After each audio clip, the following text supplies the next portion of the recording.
सद्गुरु के बिना जीवन कल्याण का सही एवं सरल मार्ग कौन बताए।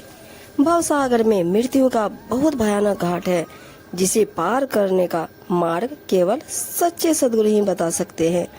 काम और क्रोध दो विशाल पर्वत खड़े हैं, उनके बीच भ्रांति रूप विकराल पहाड़ नदी बहती है तथा अहंकार का बहुत विशाल बांध है।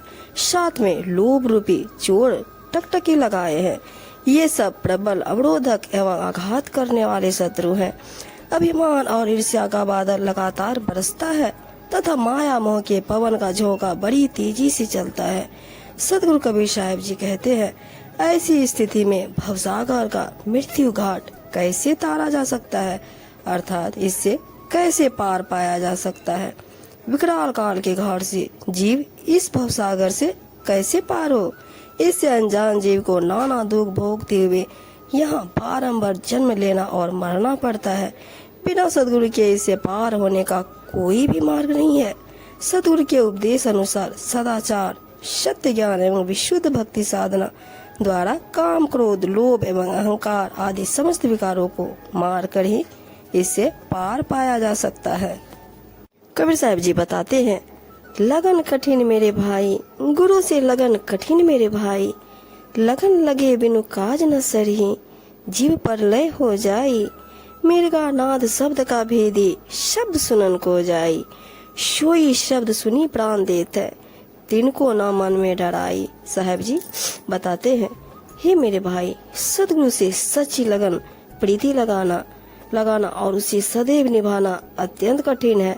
सदगुरु से लगन लगे बिना कल्याण कार्य सिद्ध नहीं होता और जीव महाविनाश में चला जाता है। वह 84 लाख योनियों में जन्म मरण के चक्कर में पड़ा रहता है।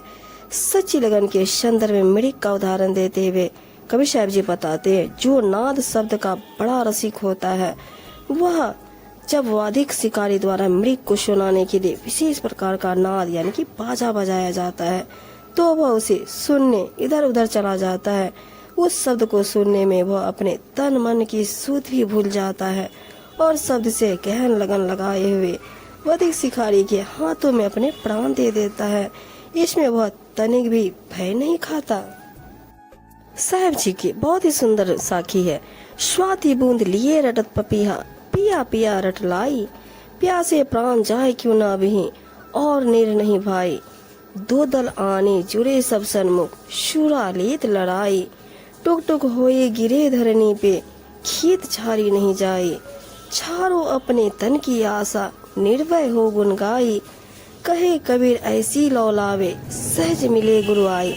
साहब जी समझाते हुए कहते हैं, प्यासे पपीहा की भी लगन अद्भुत है।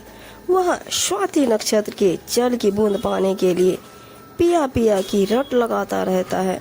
स्वाति नक्षत्र के जल से उसे इतना गहरा प्रेम होता है कि चाहे उसके प्यासे प्राण निकल जाए, परंतु वह स्वाति नक्षत्र के अतिरिक्त कोई दूसरा जल कभी नहीं पीता।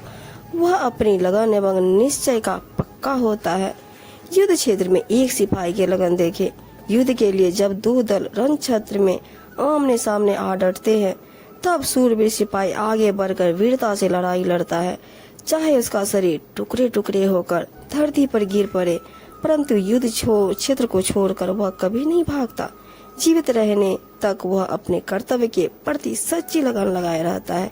इस प्रकार स्वयं को निछावर कर अपने निश्चय के लिए जैसी लगन मृग की शब्द से, सती स्त्री के अपने पति से, पपीहा की स्वाति नक्षत्र के जल से और सूरवीर सिपाही के अपने कर्तव्य से लगी होती है, वैसे ही लगन पूर्णतया समर्पित होकर कल्याण इच्छुक साधक को सद्गुरु से सच्ची लगन लगानी चाहिए। इस नाशवान शरीर की आशा एवं ममता छोड़ दो और निर्भय होकर भक्ति साधना करते हुए सद्गुरु के गुण गाओ। सद्गुरु कबीर साहब जी कहते हैं, जो ऐसी सच्चन लगन लगाता है उसे सहज ही निज कल्याण उद्देश्य की सिद्धि के लिए सद्गुरु परमात्मा का मिलन साक्षात्कार हो जाता है। कबीर साहब जी कहते हैं कि सृष्टि के नियमानुसार संसार में आना जाना लगा ही रहता है, लेकिन जो मनुष्य गुरु को प्रसन्न करके ज्ञान प्राप्त कर लेता है, वह इस आवागमन के चक्र से मुक्त होकर मोक्ष की प्राप्ति कर जाता है। गु-